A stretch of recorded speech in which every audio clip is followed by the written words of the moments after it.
So that's how we're going to start the month of August. Wow, man. This team freaking bites. This team is buns. This team is doo-doo. This team is trash. My God. I'm not going to pull a Dashy. Don't worry. I'm not going to start raging and stuff. This team is not worth it. It's honestly not worth it at all. But yeah, what's going on, everybody? Crazy Dog back with another Indians live stream recap preview thing. But also, the 2022 schedule was announced for next year. And I'm going to go through it real quick, and we're going to see where we got to go. Logan, ready for new season. All right, what's up, bro? What's up? But anyways,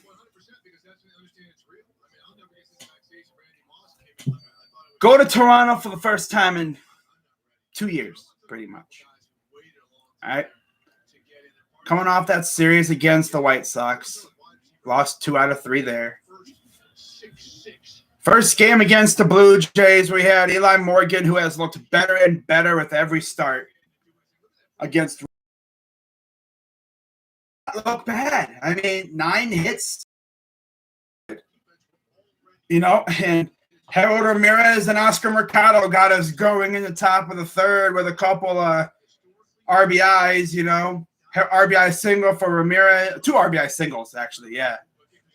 And then just with one swing, as usual, Vladdy Jr., bottom 6, ties the game with one swing of the bat. And that was the only blemish on Eli Morgan. But, of course, he couldn't get the win. When was the last time we had a starter actually get the win? I think it was Plesac. Yeah, it was Plesac. I'm pretty certain it was. He was the last time a starter won a game for us. He's the only one, I'm pretty sure. So, we actually went to extra innings in this one. Yeah, we went to extra innings. And, the 9th inning, defense held its own there. In the 10th inning, it was a 1-2-3 inning from Class A. Line out and 2 ground outs, and we win the game. But those 2 runs in the top of the 10th. 3 runs. A single from Ahmed Rosario, and Jose Ramirez essentially put it away with a 2-run blast. His 23rd of the year.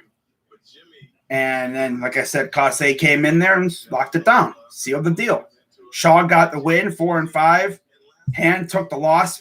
Brad Hand. Oh, God. I do not miss that guy. 5-6, and then Class A nailed down his 14th save of the year. Pitching Lions, Morgan, 6 innings, 5 hits, 2 runs, 2 earned, 1 walk. 9 Ks, though, for Eli. And then 1 home run allowed. And, of course, that was the Vladdy Jr., the only runs that they scored. And then on the other side, Robbie Ray, 6 innings, 6 hits, 2 runs, 2 earned, 3 walks, 4 Ks. To think that, if it was not for that stinking – wait, what happened? Oh, nothing. If it wasn't for that stinking monsoon game, Morgan would probably have like a 2-something ERA right now because that dude has been fantastic ever since then. He's been amazing. I mean, damn. Like, we legit got some damn good pitchers for the back end of our freaking rotation. That's going to be a hard choice once Bieber and Savali get back. Because who are we going to have as the number 5? Could it be Morgan? Quantrill? I mean, I guess you could essentially make Quantrill like the long reliever. Put him back in the bullpen. You could have him start, double headers because there will be at least one more double header coming up, of course, next month against the White Sox. That 5-game series. But when Bieber and Savali get back, if they come back, because I think the earliest Bieber can come back is actually next week. Yeah, the 13th. He can come back. And I have not heard a damn thing about him taking any rehab starts. So he could be out for the rest of the year. Who knows? honestly, is it really worth it to bring him back? We're not in the playoff chase right now. And now if this team gets hot at the end, which knowing this team, they probably could, maybe you consider it. If we get within 5 games or 4 games of the White Sox, I'd consider it. I'm like, hey, Bieber, get your ass back over here right now. Come on. But if we're going to stay like this, why waste the time? Have him just get ready for next year. And then we're all going to look back and go, well, guys, June, was it 24th? 20th? Late June was when our season died. Lost Bieber, like not even 8 days later. Barely. We lose Civale. Not even. Not even a week later. If we had Civale, we'd be all right. Because at least, hey, every 5 start, damn. Morgan, Quantrill, Plazak, when he eventually would come back, of course. Civale and then McKenzie. That's way better than freaking what we have now. I tell you, it kind of sucks because, yeah, like I said, Civale's looking, Quantrill's been fantastic. Morgan's been good. Plazak had his worst start since he came back recently. I'll get to that in a minute. And then there's JC Mejia. I really got to talk about that bozo, don't I? Wow. Why do we keep giving them starts? Every time. What do they expect? Really? But yeah, we win this game. And then after this is when it all fell to crap. Yep. Game 2 of the series. We had Zach Plazak on the mound. And he went 5 innings, 10 hits, 6 runs, all earned 2 home runs. And on the other hand, Hyunjin Ryu absolutely had a masterclass, pretty much. Partial. Like the hits they had a lot of hits. Well, we had a lot of hits, but we just could not score at all. 7 hits, 2 runs, 2 earned, 8 Ks for Hyunjin Ryu.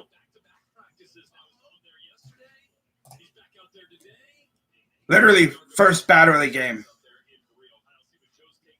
Like George Springer literally went yard 2 straight games after that win.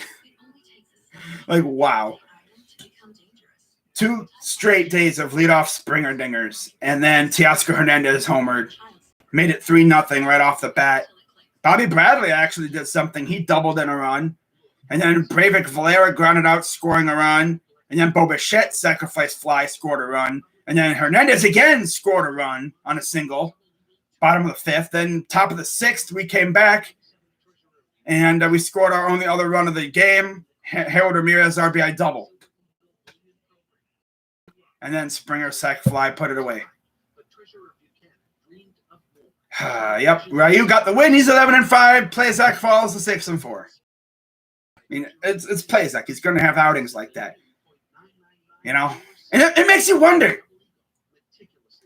what would this team be like if Plazak didn't throw a hissy fit and hurt his thumb, if Bieber and Civale didn't have the worst luck ever and got hurt? Where would we be? Where would we be right now? I think we'd be like right on the White Sox heels. And I tell you, if we were where we were when these guys got hurt right now, if we were like 2.5 games out of first place at the deadline, we're buying. Damn well we're buying. The only moves, we wouldn't have just made a Miles Straw trade. We wouldn't have traded away, Cesar and Eddie and stuff. Probably still would have, but for at least better pieces. We would have added considerable pieces. But then, of course, the 9-game losing streak happened, and we essentially fell off a cliff. All because Civale and Bieber are out. That's it. Civale and Bieber are out. And the one thing that we relied on so well, the one thing that kept us alive in so many games, our bullpen has been sus these last few weeks. Ever since they got hurt, our bullpen's been sus. And you know why? It's because they're cooked. That's why. They're barbecued. Deep fried. They're donezo. Because when you have to Constantly go to your bullpen almost every day because your starters can't go more than 6 innings. Although I will say, like I said, Quantrill, Morgan, they were good. McKenzie's been up and down. He's been better, though. He's been really good. Offense just fell, you got to rely on the offense to score runs, and this offense just does not have the firepower right now. But yeah, we lose game 2. Then you go to game 3 of this series. And, of course, JC Mejia is starting, so what did you expect? And the dude got his absolute ass kicked. Like, the dude got smacked around. Freaking, look at his pitching line. 2 1/3 innings. 7 hits, 8 runs, 8 earned, 4 walks. My God. The dude was having a walkathon out here, man. And then 1 home run, 8.75 ERA. It's like why? Why? You mean to tell me that there's nobody else in the farm system that could give you a good outing? So you go to this bum, freaking JC Mejia. Like, my God, bro.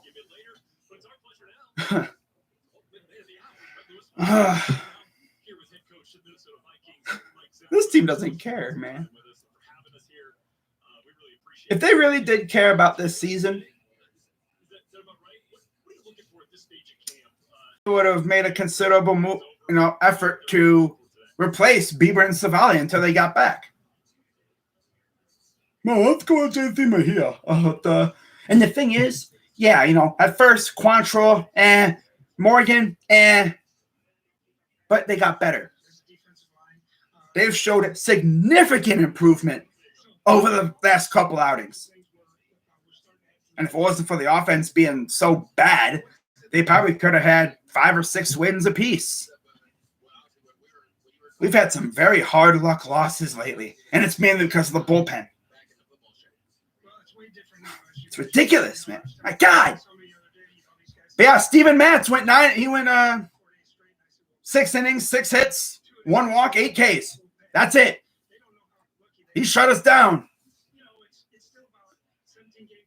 We didn't really get going until they brought in the bullpen, and we got after Saucedo, 4 runs on 5 hits. And then we got a couple off of Romano, and that's it. Of course, Tyler Chatwood's not there anymore. I guarantee you if Tyler Chatwood was pitching, it would have just been like that game that they played against us in Cleveland, where we essentially beat him. Like, he could not get a guy out. Now, of course, the Blue Jays are a damn good team, and how ironic. They got a general manager who used to be our general manager. Mark Shapiro is their GM. He's on their higher up office, as is Ross Atkins. I think he used to work with us too. It's stupid. It's stupid. Like, I love Antonetti and Chernoff. They're good. But this, again, I'm going to keep making this, comparison. This is almost like when you go to the mall, and you ask your parents, hey, yo, can I take some money with me to the mall? Some parents would give you a good few $100, maybe. Some parents would just say, screw it, I'm rich as hell. I'm going to give you this freaking card. Go nuts. But that's the Yankees. The Yankees are that parent right there. They're rich as hell. And they give you the credit card. They say, go nuts. Just don't go too crazy. If it's 3 digits, maybe a couple 3-digit things, $300 things, a couple $100. No, don't get into the 6-digit stuff. I don't want to see 1K or anything above that. That's cool. Give you a couple good things. Don't go too crazy. Just go good. Go treat yourself.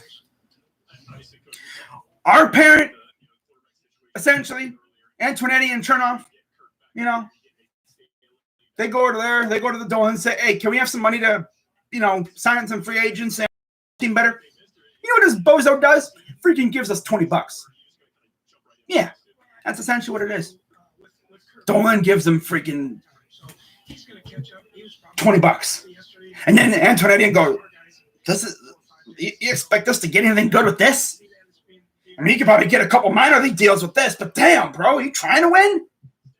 And then he's like, oh, yeah, Dolan's cheap as hell. Of course he ain't going to do it. It's so funny. If I see Mejia start again, I'm going to freaking lose it. Dude's won one game, over an 8 ERA. But no, it's fine, guys. It's fine. It's fine. Just keep putting him out there. We don't care. This season's a wash anyway. For real. We're not trying to, get into the freaking playoffs or anything. Give our fans a little hope. Build some mojo for this new rebrand and everything, right? Yeah. Exactly, right? Yeah. So Mejia took the lawsuit. It doesn't even matter what happened. I mean, we got blitzed. Freaking Springer homer again. Dickerson double. Grichuk single. It's already 4-0 after one inning. My God. And then Bichette grounded into a fourth, scored a run. McGuire doubled, scored a run. Springer 2-run double. We got on the board with him. Owen Miller, empty bases clearing double. Ooh, top of the eighth. Ooh, fake. This is a feeble attempt at a comeback. Ooh. And then Bradley Zimmer sack fly made it 8-4. So, oh my God, are they going to do it? Oh my God. Let's give the fans hope. I wanted to crush them. And look what happened. Top of the ninth. Jose Ramirez home run. Solo shot, of course. 8-5. Mercado solo shot. 8-6.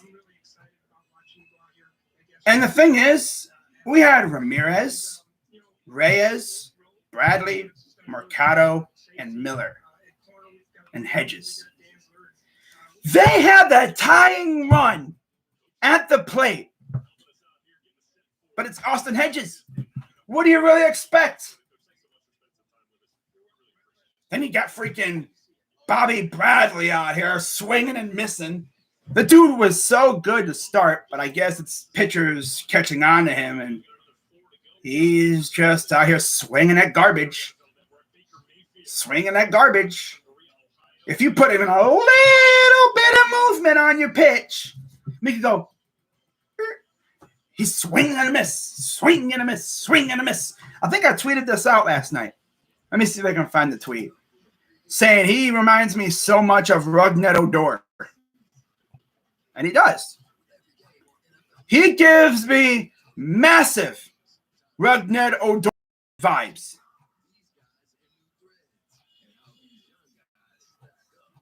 Okay. Yeah.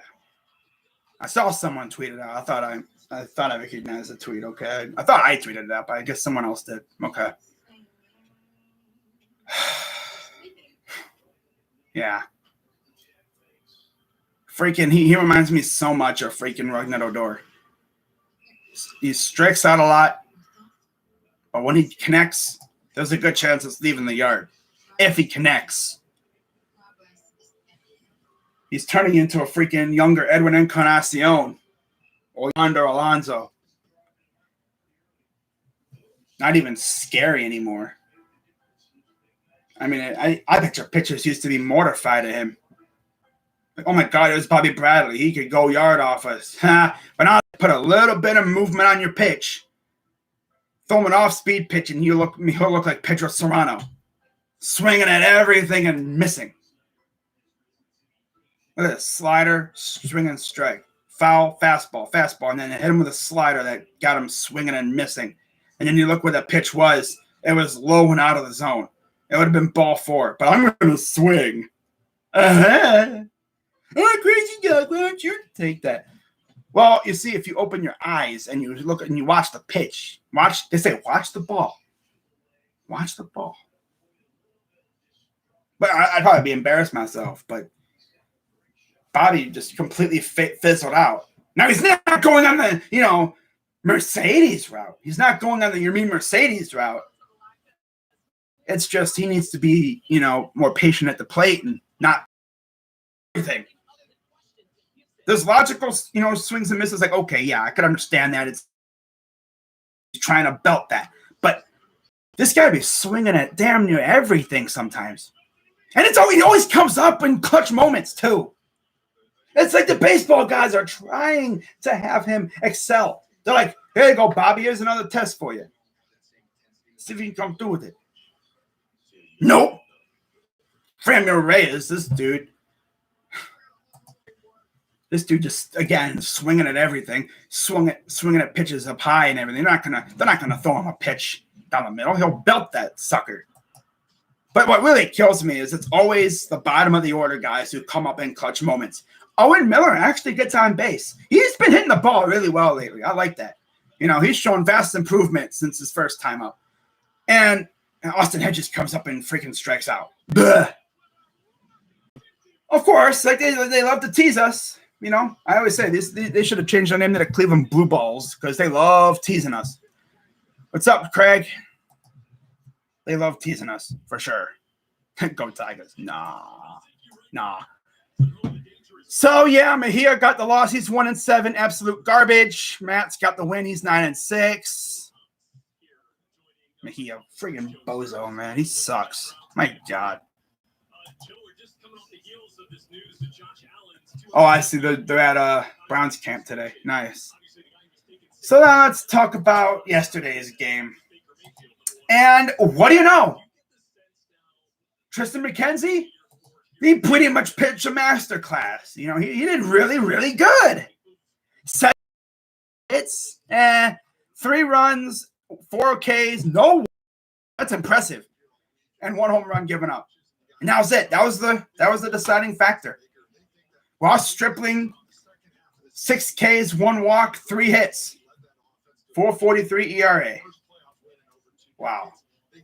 Best outing McKenzie's had in a while, and yet offense doesn't want to show up for him. Typical.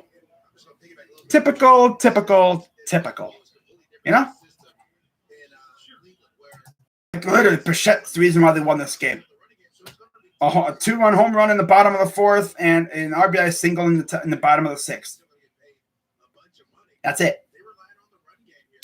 3 hits for the Indians in this game. Yep. Stripling got the win. He's 5-6. McKenzie falls to 1-5. Simberg got his first save of the year. That's it. We're 52-54 now. Under 500. Yeesh. What a fall, man. And now we get to play a team that is right on our heels for second place in the Detroit Tigers. They're only 5 games out of first place. They started off the second half of the season undefeated, but they've sort of not really fizzled off, but they've come back down the earth a little bit. So tonight, Matt Manning versus Cal Quantrill. Manning was blitzed by us last time we faced him. Well, we scored 13 runs, and from after that game, we absolutely fell apart. Lost 9 straight after that game to end the month of June and get into July. Manning's 2-4, 5.59 ERA, 20 Ks. Cal Quantrill 2-2, 3.40 ERA, 61 strikeouts. And I'm probably going to stream this game.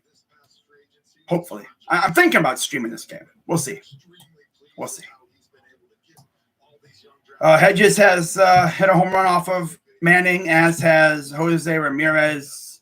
And if we get a good outing out of Quantrill, I think we can win this game. We better freaking win this game. We own the Tigers. We should win this game.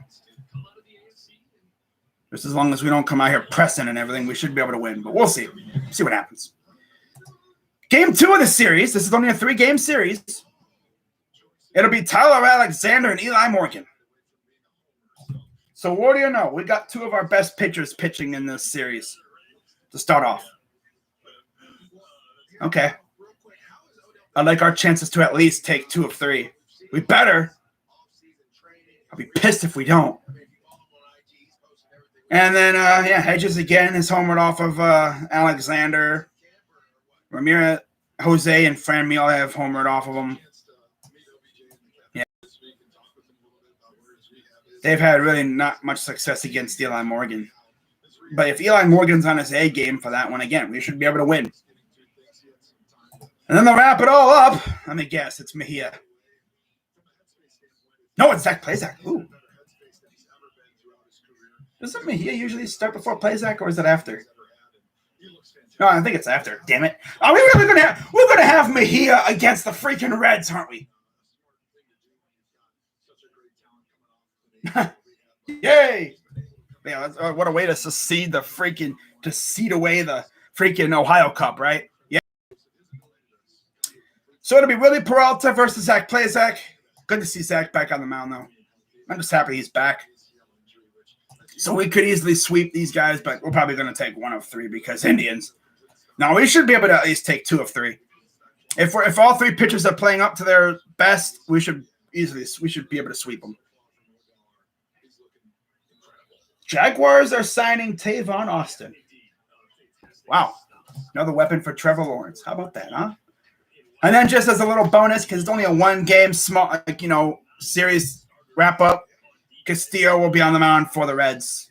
Most likely against Mejia.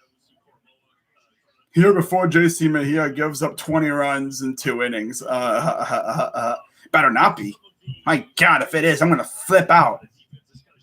But it probably will be. They haven't announced it yet, but it probably will be. Because why not? Season's already lost. Why not, right? Why not? And what really kills me is look at how many times, all right? Look how many times the White Sox have lost and we've lost. Think about it. We win at least half those games. We're right there again with the White Sox. We're right on their heels again. But no. Why win, right? Why?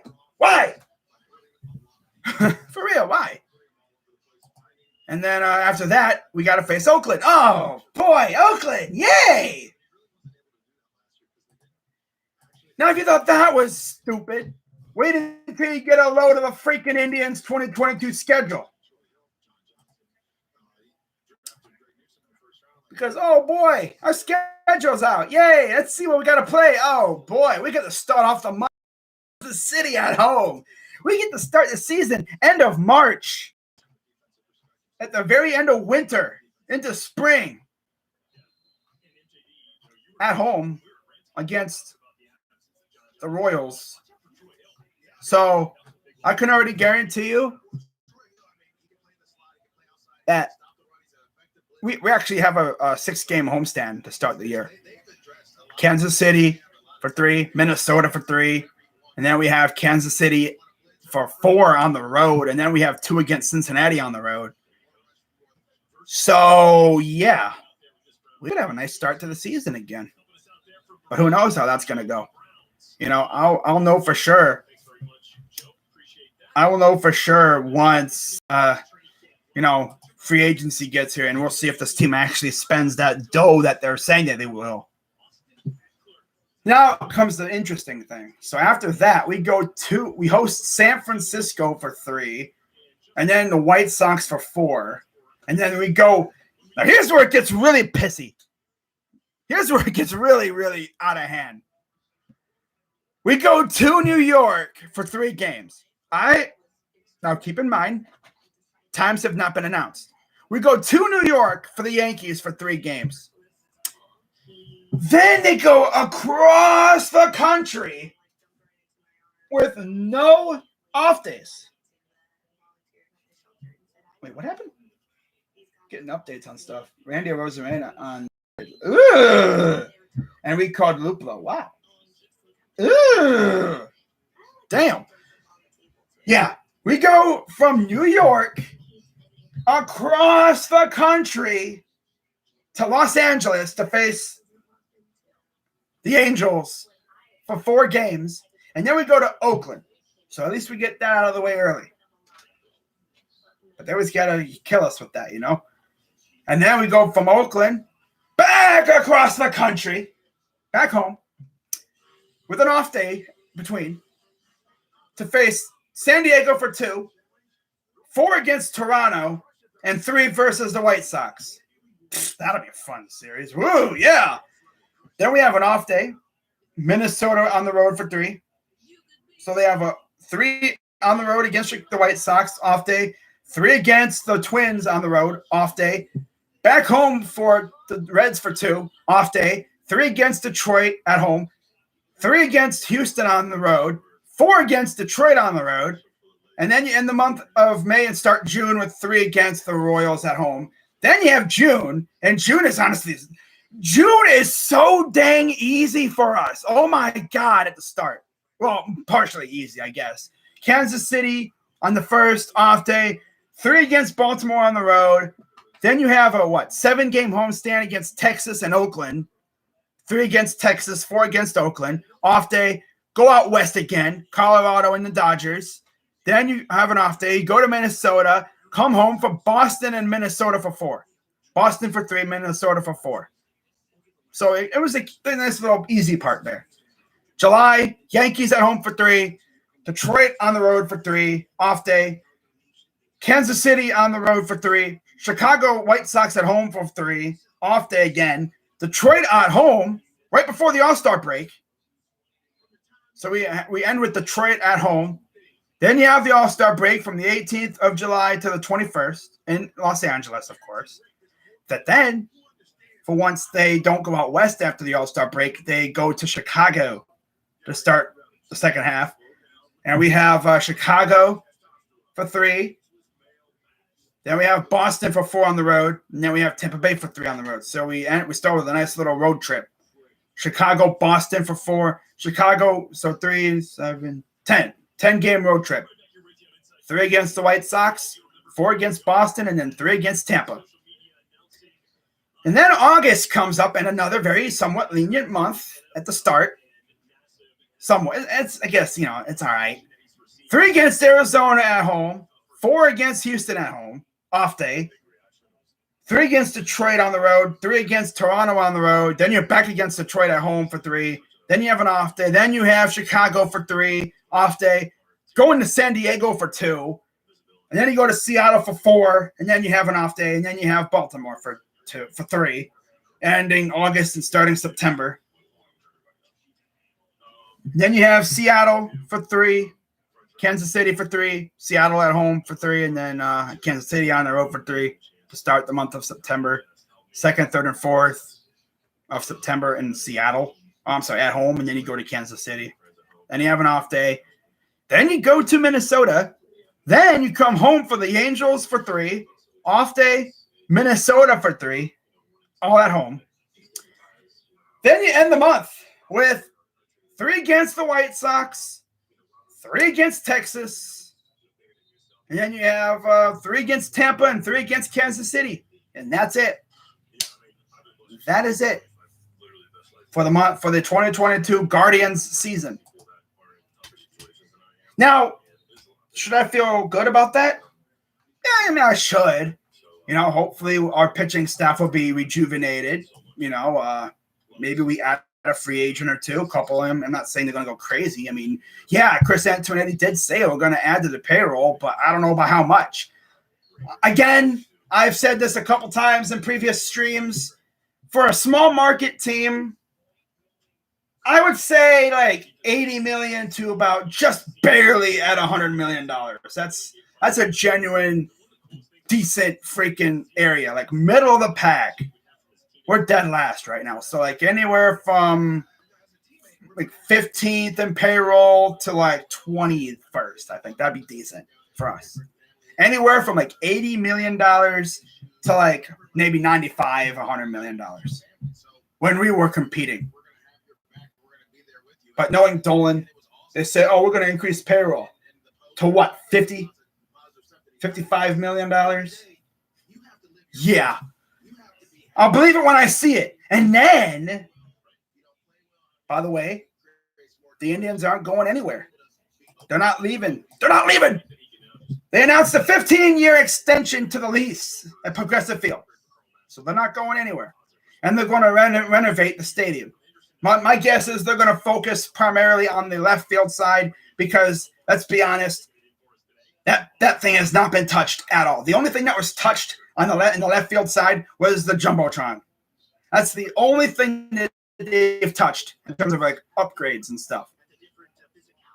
The right field side has been upgraded. Of course, the main upgraded. Now they got to work on the left field side and like in the upper deck. So we'll see what they do. We're not coming for a couple years. I just hope that, they can focus on adding good players to this team and, actually making this team good because, it's like if you're the Dolans, you got to realize that you're not the favorite child in the city anymore. Like the Cavs are bad, but they got young players. And I know Dan Gilbert, if he sees this team as a contender, he will spend money. He will open up his pocketbook and checkbook, and he will just write hella checks if he has to. I mean, the dude paid the freaking charity check to the NBA for 4 straight years when LeBron was here. I don't think he'll do that now, especially not for a team like this. But if we can get Love's bloated-ass contract off the books, we'll be all right. By the way, got a trade to announce. Memphis is trading Grayson Allen to Milwaukee for Sam Merrill and 2 future seconds. Okay. Wow. Interesting. So we'll see what happens. But, that's pretty much going to wrap it up. I might see you tonight. I don't know if I'm going to be streaming tonight. I'm thinking about it. I might actually do it. But, yeah, I'll see you guys tonight. I'm Crazy Dog. Let's go, Tribe. I might see you guys. I should have said. But I'll see you guys later. I'm out.